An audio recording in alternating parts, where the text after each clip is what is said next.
ہے؟ میرا دوست کہتا ہے یار ابابیل کے جھنڈ نہیں آئے ہمیں بچانے کے لیے، یہ ابابیل کے جھنڈ کدھر ہیں؟ وہ سعید انور کے سامنے اس نے یہ بات کر دی. وہ سعید انور اللہ کا بندہ، اس نے کہا یار ابابیل کے جھنڈ آئے تھے، یہ نہیں کہ وہ آئے نہیں.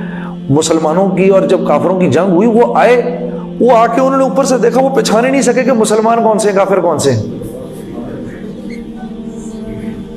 وہ بیچارے اوپر ہی اوپر منڈلا کے انہوں نے کہا چلو ایسے کرتے ہیں ان کی شادیاں چل کے دیکھتے ہیں، ادھر پتہ چل جائے گا. تو پتہ چلا کہ وہ جو شادیاں دیکھنے کے مسلمانوں کی، تو وہاں پر تو مہورت طے ہو رہی تھی. ہے جی، وہاں پر تو ہندو بھی شرما رہے تھے ان کی شادیاں دیکھ کر. ہے جی، وہاں پر تو لڑکیاں ماشاءاللہ سے ڈانس تیار کر رہی تھیں ہندوستانی گانوں کے اوپر کہ کیسے ناچیں گی وہ سب کے سامنے. وہ بیچارے ادھر بھی کنفیوز ہو گئے. ہے جی، ابابیلیں ساری. پھر انہوں نے کہا چلو ان کی چل کے تجارت دیکھتے ہیں. تو جو ان کے بازاروں میں گئے تو پتہ چلا کہ یار وہاں بھی کنفیوژن مچی ہوئی ہے. ادھر بھی بینک جو ہے اس وقت 9% جو ہے سود دے رہے ہیں، حالانکہ جاپان میں اور امریکہ میں 2 2.5% جو ہے. یہ تو انہوں نے تو کافروں کو بھی مات دے دی. وہ بیچارے اوپر ہی اوپر کہا یار یہ پتھر یہیں پھینک دو کہیں. وہ ایک آدم وہ پتھر جو پھینکے تو وہ زیادہ مسلمانوں پر ہی گرے وہ پتھر. یہ سعید انور کہتا ہوتا ہے کبھی کبھار. کیا کر رہے ہیں ہم، کیا کر رہے ہیں؟ دل کی آنکھ کو کھولو، اپنی زندگیوں کی قیمت لگاؤ اللہ کے سامنے. اگر اس راستے پر نہیں نکلو گے اللہ اپنی منشا کبھی نہیں کھولے گا.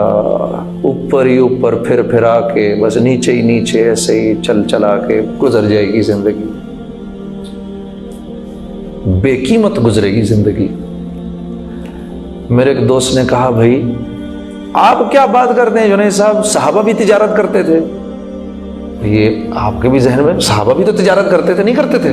یقیناً کرتے تھے. کیوں نہیں کرتے تھے؟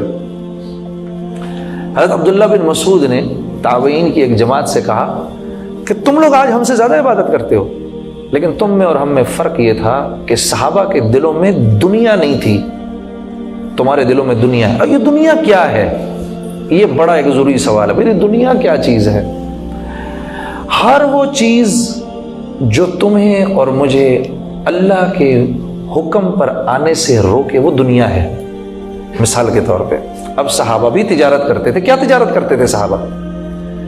اپنی دکان میں بیٹھے ہیں، اللہ اکبر اللہ اکبر، آواز آئی، دکان بند کی، مسجد چلے گئے.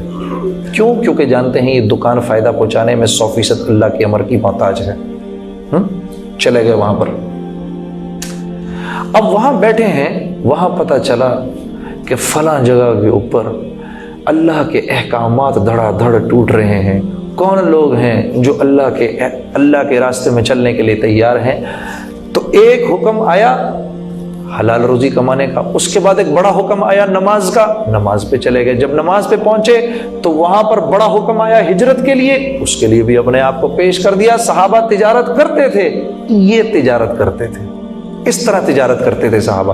تو کیا تھا؟ اللہ نے ان کی دنیا بھی ایسی بنائی، ایسی بنائی، ایسی بنائی. حضرت عبد الرحمن بن عوف، مولوی طارق جمیل صاحب سے میں سن رہا تھا، دنیا سے جب گئے تو 3 ارب 30 کروڑ سونے کی اشرفیاں چھوڑ کر گئے. یہ کاغذ کے پرچے نہیں. ہم نے اس صحابہ کو کیا سمجھ رکھا ہے؟